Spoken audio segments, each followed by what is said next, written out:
नमस्कार। जनशोध न्यूज में आपका स्वागत है। मैं प्रदीप तिवारी।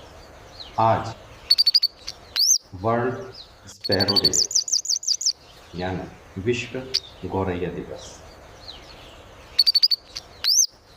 इस दिवस को मनाने की आवश्यकता क्यों पड़ी और अब क्यों इसे हम याद करते हैं? क्योंकि सनी सनी हमारे एनवायरनमेंट से ये स्पैरो, ये गौरैया लगातार घटती चली जा रही है और उसका कारण है जो हमने कंक्रीट के जंगल का निर्माण की एक भूख, एक सोच बना ली है और हम अब पश्चिम के मॉडल को एज इट इज अडॉप्ट करने के लिए कटिबद्ध हो चले हैं। हम अपने संस्कृति की बात तो करते हैं, मगर उन सांस्कृतिक मूल्यों को हम कब से दरकिनार कर चले हैं, जिसकी वजह से हम न जाने ऐसी कितनी जैव विविधता की प्रजातियां, पक्षी, पशु और न जाने कितने प्रकार के इंसेक्ट, जो छोटे छोटे जीव हैं, उनको खोते चले जा रहे हैं और हम एक पूरी बायोडायवर्सिटी की जो एक चक्र है उसको पूरा बिगाड़ते चले जा रहे हैं। ये डेवलपमेंट का मॉडल हमें किस ओर ले जाएगा, ये आने वाले कुछ सालों में पता ही चल जाएगा। वैसे बहुत कुछ इसके इंडिकेशन मिलने भी लगे हैं, मगर सबसे बड़ा यक्ष प्रश्न ये है कि क्या किसी सीमा पे जाकर हम रुकेंगे, इन कंक्रीट के जंगलों में लगाम लगाएंगे, इस पश्चिमी डेवलपमेंट मॉडल को कहीं छोड़ पाएंगे? यही सबसे बड़ा अंतर या सोच में एक बदलाव होगा, जिस समय से पूरे विश्व की तो बात नहीं कर सकते, मगर भारत में कम से कम हम बायोडायवर्सिटी को, इन्वायरमेंट को बचा सकेंगे। क्योंकि भारत की संस्कृति, जो पुरानी संस्कृति रही है, उसमें जीवन मूल्य अमूल्य रहा है। चाहे वह जीव का हो, पशु का हो, वन्य प्राणी का हो, किसी भी प्रजाति का हो, उसे विशेष तवज्जो दी गई, जिसकी वजह से भारत का बायोडायवर्सिटी का जो पूरा चक्र है वो हमेशा एक बृहद रूप से चलता रहा और भारत में सबसे ज्यादा बायोडायवर्सिटी मिलती है, जो अब सने सने खत्म होती चली जा रही है। हम बात कर रहे थे गौरैया। आज जो स्थिति है, उसकी कड़वी सच्चाई है, वो गौरैया जो कभी हर घर में दिखती थी, अब शहर में भी दिखना एक बड़ी मुश्किल बात हो गई है और लगभग वो स्क्रीन से गायब तक हो गई है। ये सहसा ही नहीं हुआ। अगर हम इसके दशकों को तोड़ के देखें, जैसे 1990 से लेके 2005 तक के दशक को देखें, तो इस दौरान गौरैया हर गांव में पाई जाती थी, लगभग अमूमन शहरों में भी यह पाई जाती थी। लेकिन 1990 के बाद शहरीकरण तेज हुआ, उदारीकरण ने गति पकड़ी और धीरे धीरे हम पश्चिमी मॉडल को अडॉप्ट करते गए। गौरैया के घोंसले खत्म होते चले गए और उनके आशियाना उजड़ गए और उनकी संख्या लगातार घटती गई। यहाँ पर भी फिर भी उनमें गिरावट तो आ रही थी, मगर फिर भी उतनी नहीं थी जितनी अगले दशक में हुई। 2005 से 2015 के बीच में हमने एकदम से पश्चिमी मॉडल को अडॉप्ट कर लिया। बड़े बड़े शहरों की ओर लोग पलायन करने लगे, बड़ी बड़ी बिल्डिंगें बनने लगीं और इस तेजी ने जो रफ्तार पकड़ी, तो बड़े शहरों में गौरैया की संख्या 50% तक घट गई। कुछ राज्यों जैसे आंध्र प्रदेश में तो 80 से 90% तक गौरैया की संख्या घट गई। तटीय इलाकों में ये 70 से 80% तक की गिरावट थी।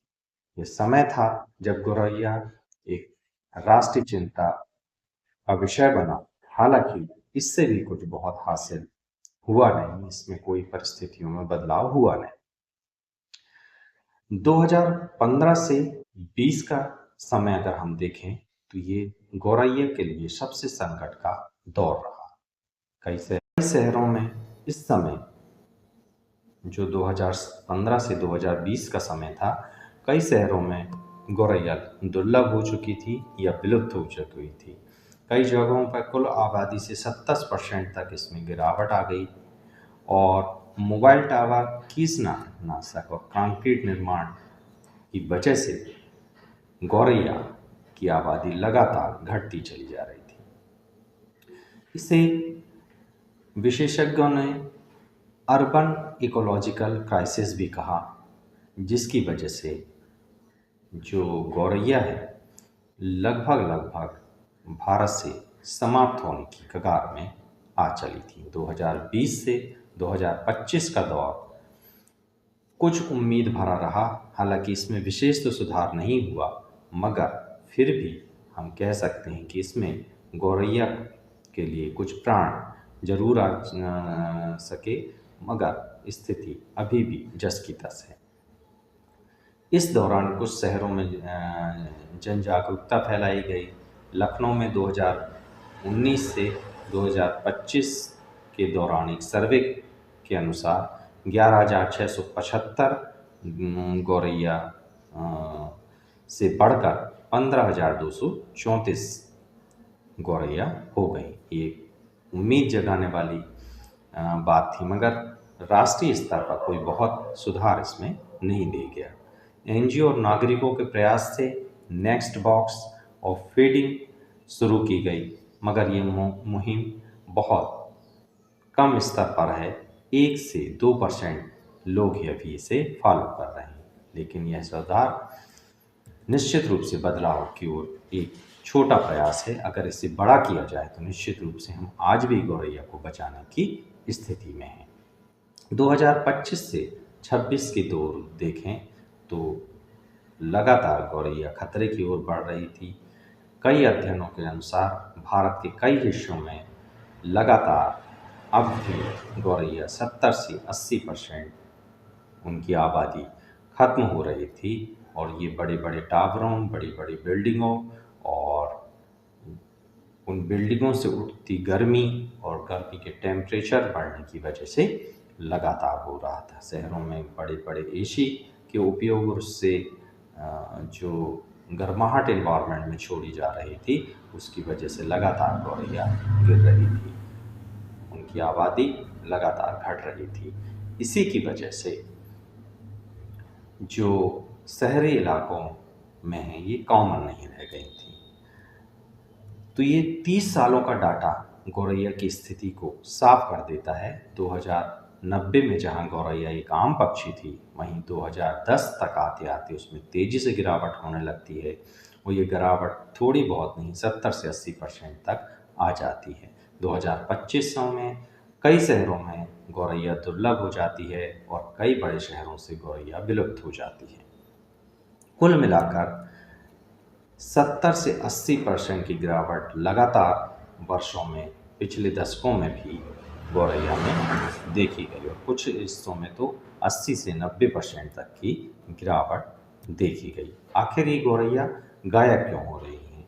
तो इसका सबसे प्रमुख कारण जो मैंने पहले ही बताया था, शहरीकरण। हमने कंक्रीट के जंगल विकसित किए हैं, और जिसकी वजह से गौरैया के घोंसले खत्म हो रहे हैं।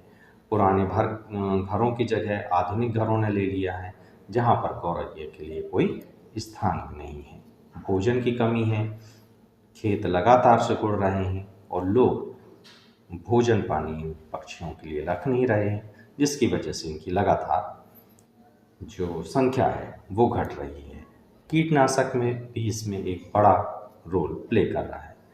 तकनीक की बात करें तो मोबाइल टावर का जो रेडिएशन है, कुछ अध्ययनों के अनुसार इसकी वजह से गौरैया की संख्या लगातार घट रही है।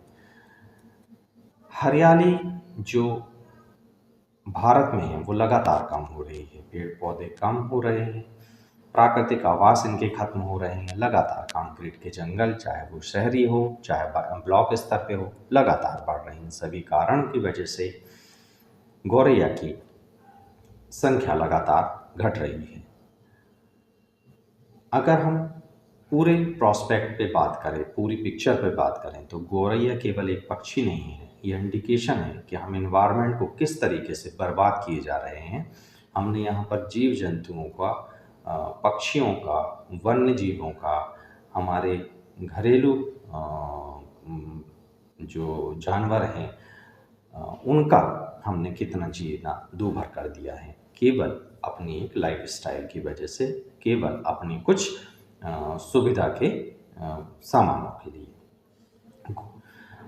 अगर इस सब को देखा जाए तो ये एक इकोसिस्टम इंडिकेटर है, और ये हमें बताता है कि हम विनाश की ओर बढ़ रहे हैं।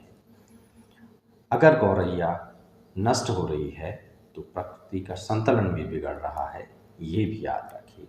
अगर हम भारत और विश्व की बात करें, तो जहाँ भारत में 70 से 80% गिरावट दर्ज की जा रही थी, वहीं यूरोप में 60 से 90% तक गौरैया की गिरावट और उनकी मृत्यु दर्ज की जा रही थी। मतलब यह है कि ग्लोबल एनवायरमेंटल क्राइसिस है, केवल भारत की बात नहीं है, अपितु पूरे विश्व में ये एक प्रमुख मुद्दा बन गया है। अब इसमें सुधार में क्या किया जा सकता है, तो इसमें केवल आप कुछ स्टेप लेकर अभी भी गौरैया को बचा सकते हैं। पहला, आप घर में दाना पानी रखें, छोटे छोटे अंगूरे आते हैं, उन पर गौरैया के लिए दाना और पानी रखें। नेक्स्ट बॉक्स लगाएं। सरकार अगर चाहे तो बर्ड फ्रेंडली अर्बन प्लानिंग कर सकती है, जिस पर शायद सरकार अभी सोच ही नहीं रही है, काम तो दूर की बात है। कृषि में जो कीटनाशक है उनको कम करना होगा, नहीं तो ये लगातार गौरैया और गौरैया तरीके के और भी अन्य पक्षी लगातार गिरते जाएंगे। तो गौरैया की चहचहाट सिर्फ एक आवाज़ नहीं है, बल्कि स्वस्थ पर्यावरण की पहचान भी है। अगर आज हमने कदम नहीं उठाया तो कल हम पछताने वाले हैं। गौरैया सिर्फ किताबों में और कहानियों में हम बच्चों को दिखा पाएंगे, और हम केवल हाथ मलते रह जाएंगे। आज समय है, हमारे पास में 20 से 30% आज भी गौरैया हैं हिंदुस्तान में, भारत में। हम उन्हें बचा सकते हैं, तो कीजिए पहल। और याद रखिए, एक छोटा सा दाना, एक छोटा सा घोंसला, एक छोटा सा दाना, एक छोटा सा हौसला गौरैया को वापस लाने की बड़ी शुरुआत हो सकती है। आप इस मुद्दे पर क्या सोचते हैं? अगर आप हमसे शेयर करेंगे तो हमें अच्छा लगेगा। बेखौफ पत्रकारिता और बुलंद आवाज़ को चुनना चाहते हैं तो लाइक और सब्सक्राइब करना ना भूलिए। देखते रहिए जनसुर। नमस्कार।